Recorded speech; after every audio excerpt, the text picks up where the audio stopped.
Hola a todos, mi nombre es Fabricio Soler, soy ilustrador de toda la vida básicamente y tarotista hace algunos años. Me dedico a, a crear mazos de tarot y oráculos y les doy la bienvenida a este cierre del segundo día del viaje del héroe. Viajecito que hemos comenzado el día de ayer con el loco y que hoy me toca hablar a mí de la rueda de la fortuna. Un arcano que me tocó y que dije, wow, buenísimo, me encanta la idea, pero en cuanto me comunicaron que tenía que vincularlo a un personaje, entré un poquito en pánico. Eh, Sin embargo, después de pensarlo un poquito, dije, pará, tenés la oportunidad de hablar de las cosas que más te apasionan en tu vida.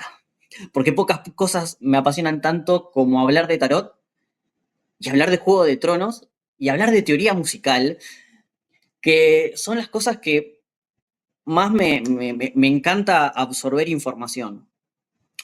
Y es que hay un poquito de todo esto que tiene una unión, un hilo conductor. Y nada, estoy encantado de tener esta oportunidad, así que agradezco tanto a Marce, el organizador, como a Universo Ignis, a ese grupito hermoso que le encanta armar eventos. Y bueno, vamos a arrancar de a poco. Vamos a ver primero algunos aspectos de la rueda de la fortuna, como para ir refrescándolo. Y después vamos a ir viendo cómo se vincula tanto al universo de Juego de Tronos como a la personaje que traigo en cuestión. Pero antes de entrar de lleno a la rueda de la fortuna, me gustaría que hagamos un pequeño repaso del recorrido que estuvimos haciendo desde el día de ayer, pero puntualmente desde el arcano de los enamorados, porque la rueda de la fortuna es el arcano número 10 y cierra una primera etapa. Es un evento donde se cierra todo un ciclo de aprendizajes quizás más de índole individual y que aparece como el resultado de las acciones que estuvimos teniendo durante este ciclo. En el arcano de los enamorados se nos presenta el libre albedrío, donde tenemos que tomar ciertas decisiones, y en el carro y en la fuerza vamos a cristalizar, puntualmente en el carro vamos a cristalizar esa elección. Y cuando lleguemos al arcano del ermitaño, vamos a empezar a revisar todo ese recorrido y esas elecciones que estuvimos haciendo. Si el ermitaño puede hacer un balance y un análisis fuerte y exhaustivo y puede comprender cuáles fueron todas las acciones y los movimientos que lo hicieron llegar al punto en el que está, el ciclo de la rueda de la fortuna va a cerrar de manera bastante positiva. Sin embargo, si el ermitaño no logra ver con claridad cuáles fueron las elecciones o los movimientos que hicieron llegar a donde está, es donde va a empezar a entender que quizás tiene mala suerte y no va a entender los patrones de conducta que lo llevan a esos ciclos repetitivos quizás. Porque al no entender qué es lo que te trajo hasta donde estás, es muy probable que lo vuelvas a repetir. Entonces la rueda de la fortuna nos va a mostrar cómo nuestras elecciones anteriores se van a convertir en consecuencia. Después de haber decidido y actuado, lo que sucede va a escapar bastante a nuestro control. Con lo cual esta carta nos va a enseñar que el destino no es algo fijo, sino que se va creando con cada decisión. La vida va a estar en constante movimiento, está en constante movimiento, y nuestras acciones van a tener un impacto a lo largo del ciclo. Y es eso lo que nos viene a mostrar la rueda de la fortuna. Y sacar el mejor aprendizaje posible en el cierre de esta etapa es lo que va a hacer que entremos al ciclo siguiente de la mejor manera, porque el ciclo que viene es un poco más denso. Ahora sí, un poquito entrando más en el arcano de la rueda, quizás esta sea la puerta de entrada a los arcanos un poco más complejos. Y no es que los demás no lo sean. los anteriores no lo sean, sino que a partir de acá en adelante aparecen arcanos como el Diablo, el Colgado, la Torre, arcanos sumamente densos que vienen a cambiarnos la forma de pensar, a mostrarnos ciertas cuestiones oscuras, a proponernos sanación, a romper estructuras. Son arcanos que nos amplían muchísimo el entendimiento. Hasta acá venían arcanos que nos venían dando más aprendizajes individuales. Y a partir de acá todo se vuelve un poquito más transpersonal. Independientemente de ello, al ser una puerta que nos lleva hacia otro lado, la rueda de la fortuna, es una carta que nos va a traer muchísimo movimiento. De hecho, es una situación en donde las cosas parece que se nos salen de control, no hay nada que podamos hacer, parece. Todo se está moviendo y hacia lugares que capaz no deseamos. Muchas veces sí son lugares o momentos o situaciones esperables, pero otras veces no. Y es que todo está en manos de fuerzas superiores. No por nada, como se suele decir cuando se enseña esta carta, que es la primera carta de los arcanos mayores donde no hay presencia humana. O al menos esto lo podemos ver en estos 4 mazos que tengo acá alrededor, que son los mazos quizás más utilizados. El tarot de Marsella, el tarot Rider, el tarot egipcio de Kier, hecho por Jesús Iglesias Janeiro, y el tarot de Tot. En ninguno de estos 4 vamos a ver que hay alguien.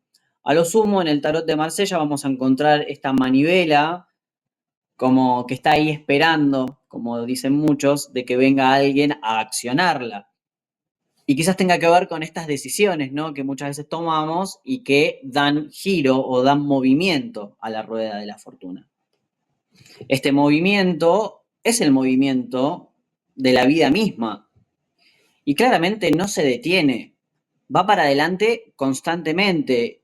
Incluso si queremos detenernos y quedarnos fijos en determinadas situaciones, por lo general en la parte más de arriba de la rueda de la fortuna, porque nos está yendo bien, por más que nos queramos quedar agarrados a eso, la vida, si tiene otros planes para nosotros, nos va a sacar de ahí, nos va a mover y nos va a poner de frente a nuevos desafíos y que son totalmente inevitables. Van a romper muchísimo nuestro equilibrio, pero también nos van a dejar muchísimos aprendizajes, porque va a depender de nuestra capacidad de adaptarnos a estos cambios que propone la rueda, a cómo nosotros vayamos evolucionando también en nuestra vida. Porque gracias a ese movimiento es que nosotros vamos a crecer, a desarrollarnos, a evolucionar, tanto en nuestra personalidad como espiritualmente. Entonces se nos plantea esta nueva oportunidad, esta nueva posibilidad de aprender a adaptarnos, de crecer y encontrar un nuevo equilibrio, porque no por nada el arcano siguiente es la justicia. Entonces, resumiendo en breves palabras los diferentes conceptos que podemos extraer de lo que venimos viendo con respecto a la rueda de la fortuna, vemos que es una situación de mucho movimiento, de ciclos, tanto ciclos que se cierran como ciclos que se abren, de causa y efecto, por esta cuestión de que las decisiones que tomamos causan un efecto posterior y sobre todo de las cosas que no podemos controlar, como son el azar y el destino, entendiendo que son fuerzas que están por mucho más allá de nuestro poder. También nos vamos a encontrar con estos ciclos de ascenso y de descenso que plantea la rueda de la fortuna y la inestabilidad que eso trae. A su vez, esta cuestión de estar en constante giro nos puede también estar hablando de diferentes patrones repetitivos, ¿no? Patrones de conducta que solemos repetir y que el entendimiento de los mismos nos puede traer una evolución, una expansión.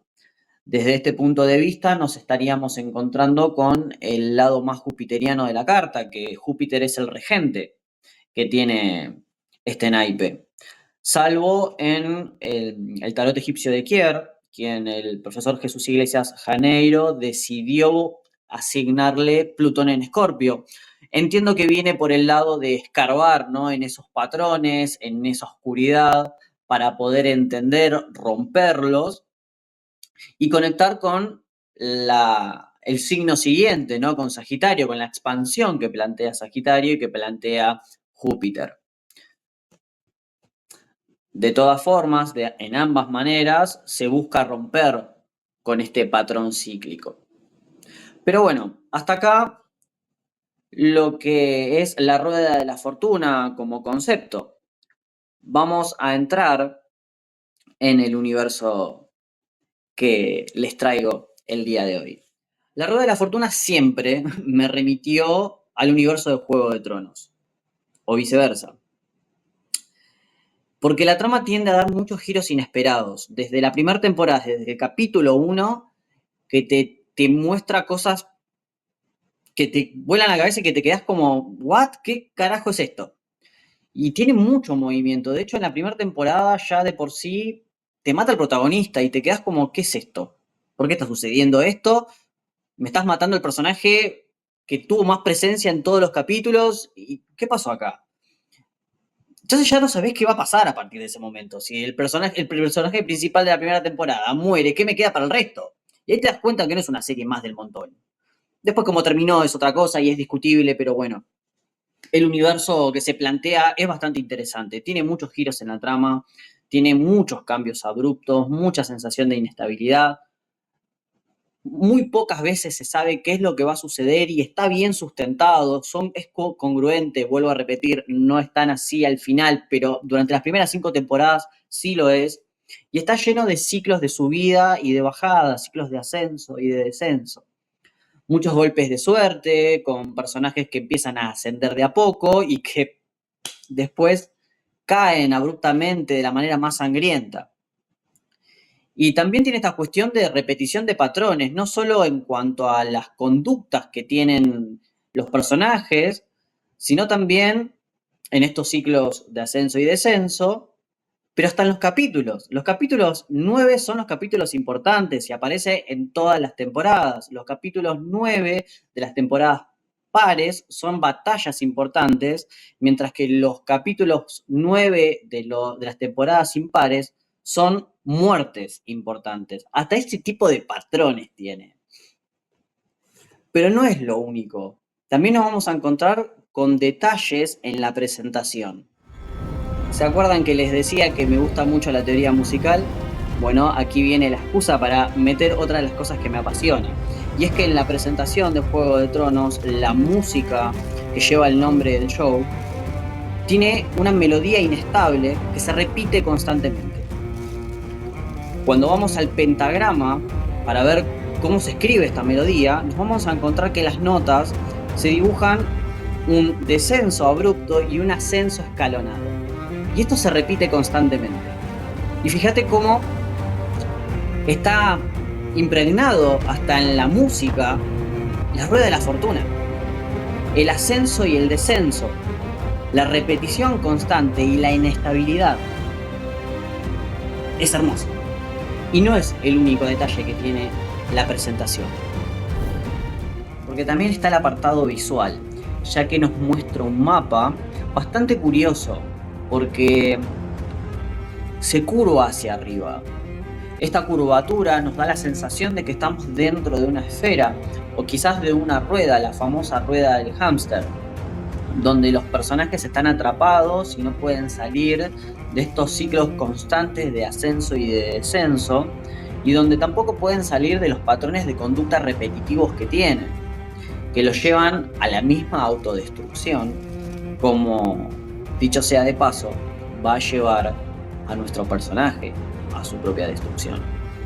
Así que vamos hacia ella. I now proclaim Cersei of the House Lannister, first of her name, Queen of the Andals and the First Men, Protector of the Seven... Top 5 personajes preferidos de Fabri, entra Cersei. Si me apurás, entra en un 3. Y es que es un personaje bastante complejo, si bien tiene sus grises. A ver, es un personaje, es el villano. Es un personaje oscuro. tiende a que la odien, básicamente, más que la quieran. Pero la serie se va a encargar de mostrarnos un contexto, nos va a mostrar partes de su vida y podemos lograr entender por qué piensa o hace lo que hace. Si bien no creo que nadie justificaría realmente todas las acciones, todas las traiciones, manipulaciones y asesinatos que tuvo, sin embargo, logramos entender cuáles son los motores de este personaje. Un personaje que es sumamente narcisista y ambicioso, una ambición que hereda del padre, ya que viene de una familia muy bien posicionada a nivel económico y a nivel poder y muy respetada. Es de esta forma que ella cree que el poder le pertenece por derecho. Y como les decía, no va a dudar en aniquilar a cualquier persona que se le oponga y que trabe este objetivo de querer gobernar todo. La historia de Cersei es la historia de una mujer que queda atrapada en el giro incesante de la rueda de la fortuna y que no logra aprender de sus errores o no logra fluir con, con este movimiento que le propone la rueda de la fortuna. Con lo cual, estos ascensos de poder y también de descensos donde va a tener muchas pérdidas van a estar constantemente en su vida. Así que comencemos a ver cómo esta carta atraviesa a Cersei Lannister. Sé que eres una bruja y que puedes ver el futuro. Dime el mío. Todos quieren saber su futuro, hasta que saben su futuro. Cuando Cersei era pequeña, el padre le dijo que quería prometerla con el príncipe heredero. Todavía faltaba para que llegue el evento donde el padre le iba a proponer al rey que sus hijos se casen. Y Cersei estaba bastante ansiosa, porque claramente imaginarse que iba a tener tanto poder, que iba a ser reina, le fascinaba esa idea. Con lo cual decide ir con una amiga a lo de la tarotista del pueblo para que le diga si eso iba a suceder. Así que Cersei se va a adentrar en el bosque, en la profundidad del bosque, para contactar a una bruja llamada Maggie la Rana para que le diga su futuro. Tienes 3 preguntas. No te gustarán las respuestas. Se me ha prometido un príncipe. ¿Cuándo nos casaremos? No te casarás con un príncipe. Te casarás con un rey. Y yo seré reina. Oh, sí. Serás la reina. Por un tiempo. Luego llegará otra. Más joven. Más hermosa. A derrocarte y quitarte todo lo que atesoras. ¿El rey y yo tendremos hijos? No. El rey tendrá 20 hijos. Y tú tendrás 3. Eso no tiene sentido. Doradas serán sus coronas. Dorados sus mantos. Esta profecía se le va a insertar a Cersei muy fuerte en el pecho y en la cabeza, que le va a jugar en contra durante toda la serie, durante toda su vida, porque va a tratar de evitar ese final que este augurio le trae. Y es que también cada paso que ella va dando más la va acercando. Incluso diferentes tipos de acontecimientos la van acercando a ella, a ese destino. Como primer acierto de Maggie la Rana, por ejemplo, va a suceder que el rey rechaza la oferta del padre de que Cersei se case con el príncipe heredero. Con lo cual, la primera parte, o una parte, digamos, de lo que fue la profecía, de que no se iba a casar con un príncipe, se empieza a encaminar. Vamos a ver cómo continúa esto. Años más tarde van a suceder una serie de acontecimientos muy ligados a la rueda de la fortuna y que van a encaminar a Cersei primero a que llegue a ser reina y segundo a que se afiance más esta cuestión del destino que le marcó Maggie la Rana. Como primer punto en cuestión, hay un derrocamiento del rey. Este rey que no aceptó la propuesta del padre de Cersei de casar al príncipe heredero con la pequeña Cersei, es derrocado por Robert Baratheon. Con lo cual se puede decir que fue un poco de golpe de suerte, porque esto trajo fin a un ciclo de la dinastía Targaryen, que era el rey, dado que Robert aniquila a toda la familia real, salvo a la hija menor, quien logra escaparse. Volverá más adelante, no es tema para ahora. Y queda Robert como rey. Al quedar Robert como rey, empieza un nuevo ciclo. La dinastía Targaryen se terminó, arranca el reinado de Robert Baratheon, quien trae ya cambios y nuevas oportunidades. Que decide aprovechar el padre de Cersei, ofreciendo a Cersei otra vez en matrimonio al nuevo rey. Robert acepta, si bien no la amaba a Cersei, no quería, pero acepta porque es su deber como rey dejar descendencia y era una buena candidata debido a la buena posición de la familia de Cersei.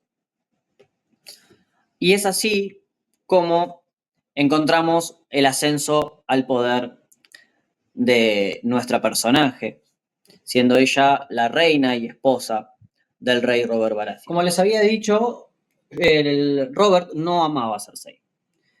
Robert amaba a otra persona, a otra mujer que falleció en medio de la batalla que él libraba contra el rey. Esto lo hizo caer en una tristeza muy profunda a Robert y la verdad que se hizo un alcohólico bastante despreciable a lo largo de su vida. Y siempre se dedicó a maltratar a Cersei, a humillarla.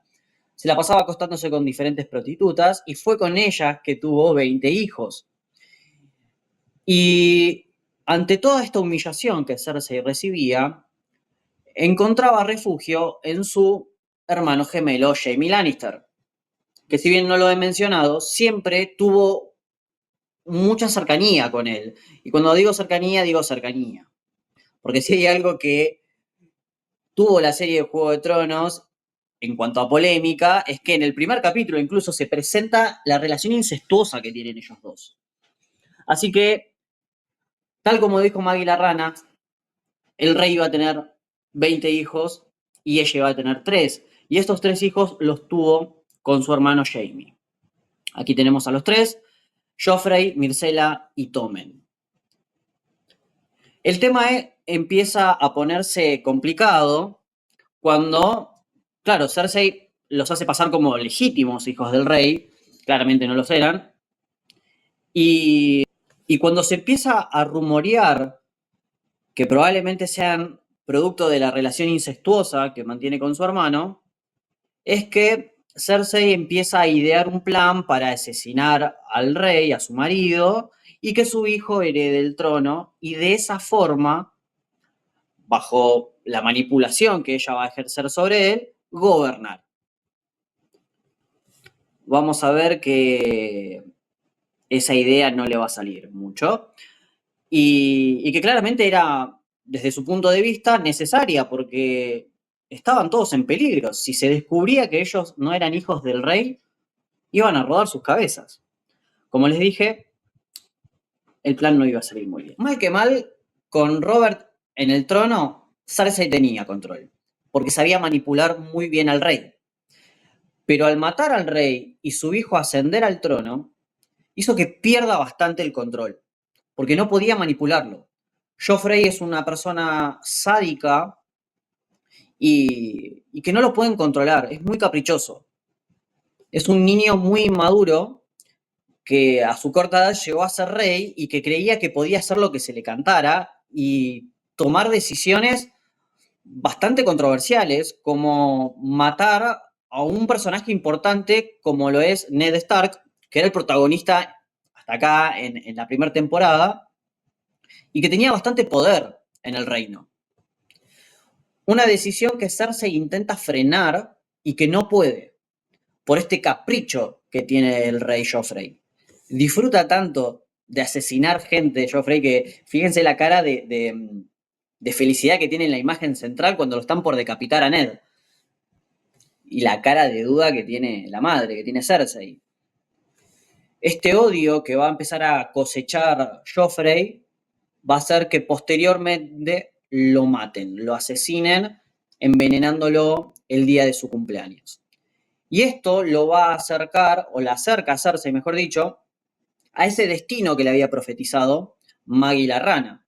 Con su hijo mayor muerto, su hijo menor Tommen es quien se sienta en el trono, y si bien es más dócil, el padre de Cersei se trata de correrla a ella y empezar a adiestrarlo él mismo a su nieto. No solo eso, sino que también entra en escena Margaery Tyrell, quien es prometida al rey y se casa con él, con lo cual va a ser, es la nueva reina. Una muchacha más joven y más bella que Cersei, que parece que le está quitando todo y claramente le recuerda a esa profecía que le había dicho Maggie la Rana, donde alguien más joven iba a quitarle todo. Margaery es muy astuta y sabe manipular muy bien a Tommen. Esto saca de quicio a Cersei y con lo último de poder que le quedaba, se lo entrega a unos fanáticos religiosos para que la enjuicien a Margaery Tyrell por no llegar casta al matrimonio, entre otras cosas. El tema es que estos fanáticos religiosos se salen de control, o al menos del control de ella, y empiezan a enjuiciarla a Cersei misma por sus pecados de incesto. Estas personas van a encerrar a Cersei y van a humillarla a tal manera que la van a hacer caminar desnuda, la van a rapar, la van a hacer caminar desnuda por todo el reino mientras le tiran cosas, la insultan, la escupen. Claramente esta es la parte más baja a la que cae Cersei, o al menos eso creía, porque cuando llega al castillo luego de tan larga caminata, a los días se entera que su hija del medio, Myrcella, fue asesinada por unos enemigos. Cersei viene de tocar fondo. Y es en el capítulo número 10 de la temporada 6, La Luz de los Siete, quizás mi capítulo preferido, que logra volver a su posición de poder, a lo más alto de la rueda. ¿Cómo lo va a hacer? Deshaciéndose absolutamente de todos sus enemigos. Le iban a enjuiciar. Le iban a enjuiciar en una iglesia gigante que se llama Septo, debido a que adoran a 7 dioses, y le iban a condenar todas las personas que tenían poder en el reino. Lo que va a hacer Cersei es encerrar a su hijo, el rey, en su cuarto con un guardia para que no lo deje salir, y voló el septo por los aires, lo hizo estallar. Mató absolutamente a todos, a los fanáticos religiosos que la enjuiciaron y que la humillaron, a la reina, a todos sus enemigos políticos, los hizo volar a todos por los aires. Su hijo Tommen, que miraba por la ventana del castillo, vio cómo explotaba el septo con su amada adentro y, absorto de lo que estaba viendo, deja su corona en la mesa y se suicida tirándose por la ventana. Esta acción de Cersei, por querer deshacerse de todos, terminó de dar forma a este presagio de Maggie la Rana, donde sus 3 hijos iban a morir. Porque su acción de deshacerse de todos es la que básicamente empuja a Tommen por la ventana. Y lo peor de todo, que en la serie no se muestra en ningún momento que esté dolida por lo que le sucedió a su hijo. Porque lo que se muestra en la serie es cómo ella asciende al trono sola, teniendo el poder absoluto ella sola, sin la necesidad de manipular a nadie. Es un gran ascenso que trajo grandes pérdidas, que sin duda la dejaron bastante sola. Si bien logra ascender a lo más alto de la rueda de la fortuna Cersei con este movimiento que acaba de hacer, no le va a durar mucho esa felicidad y ese control absoluto. Primero porque, como venía diciendo, fue quedando bastante sola y con poca gente alrededor en quien confiar. Y en segundo lugar, porque va a volver aquella niña, hija del rey que fue derrocado en su momento, Daenerys Targaryen, a recuperar el trono que le pertenece por derecho porque la familia de ella era la que gobernaba en un primer momento. Y va a venir con 3 dragones. Si bien 2 va a perder en la mitad del camino, antes de la batalla final, con uno le basta para incendiar absolutamente todo. Hay una particularidad de los Targaryen que tiene una tendencia a prender fuego todo, se creen dragones o algo por el estilo. Pero sea como fuere, alguien más joven, una mujer más joven, viene a quitarle todo a Cersei. Se termina de dar forma a la profecía entera de Maggie la Rana. Porque con su dragón, Daenerys Targaryen prende fuego todo el reino. Y hasta último momento Cersei intenta aguantar. Y ya es tarde cuando decide escapar con su hermano Jaime. Porque todos los escombros la van a matar. Va a morir aplastada por todos los escombros, por no querer salir de ese lugar hasta que ya fue demasiado tarde. Es así como nuestra amada Cersei, o al menos mi amada Cersei, encuentra su final. En conclusión, vemos cómo la rueda de la fortuna atraviesa la vida de Cersei con estos ciclos de ascenso y de descenso. Ella estuvo en lo más alto y en lo más bajo de la rueda de la fortuna. Esta conducta repetitiva que tenía ella de querer manipular a todo el mundo con tal de quedarse en el poder y sus decisiones tuvieron su efecto de acercarla cada vez más al destino que ella tanto temía que le había profetizado Maggie la Rana. Muy lejos de adaptarse a los cambios que la rueda de la fortuna le estaba proponiendo. Ella simplemente quería quedarse en lo más alto para siempre. Y la rueda, el movimiento que te lleva, no lo podés controlar. No te puedes agarrar de nada. Y cuanto más te querés agarrar, más te quita. Y acá vemos cómo le quitó todo. No solo la vida de sus hijos y el reino, sino también su propia vida. Por más poder que tengas e intentes dominar todo, somos vulnerables a los giros que nos propone la rueda de la fortuna. Entonces, ¿qué podemos hacer al respecto? Yo siento que en la rueda de la fortuna hay algo de orden divino y de voluntad personal. La eterna discusión del libre albedrío versus destino, aquello que está fijado, está presente acá. Y acá es una danza perfecta. Porque si bien en cartas como en el enamorado aprendemos a elegir por nuestra cuenta, la rueda de la fortuna nos viene a presentar todas esas circunstancias externas que estamos a merced y que lo único que podemos hacer es decidir cómo actuar frente a ellas. Y quizás en ese momento nosotros no podemos predecir el futuro. A lo sumo podemos ir al tarotista que nos tire las cartas y ver para dónde se direccionan las energías, pero no podemos en ese momento ver hacia dónde vamos a terminar. Pero sí podemos entender que nuestras decisiones fijan un nuevo rumbo y tomar esas decisiones de manera consciente va a ser lo que nos va a dar más aprendizaje, porque no se trata de depender ciegamente de la suerte, sino de saber aprovechar también las oportunidades que nos van trayendo estos desafíos y que la vida nos va a presentar. Para cerrar, me gustaría compartirles los aprendizajes que me fue dejando la rueda de la fortuna.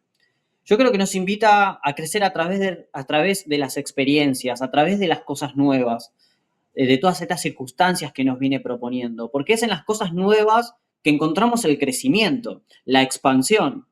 Nadie crece realmente estando encerrado o siempre en un mismo lugar. Creo que lo nuevo es vida, mientras que lo conocido es muerte. Eso se lo saqué a Hoyo. Démosle los créditos al señor Hoyo en su librito Coraje, que lo recomiendo bastante. Por otro lado, creo que también nos invita a reconocer patrones de conducta, sobre todo esos patrones repetitivos que terminan siendo dañinos y que nos terminan llevando siempre a las mismas situaciones que detestamos. Solamente reconociéndolos es que podemos cambiar nuestra vida.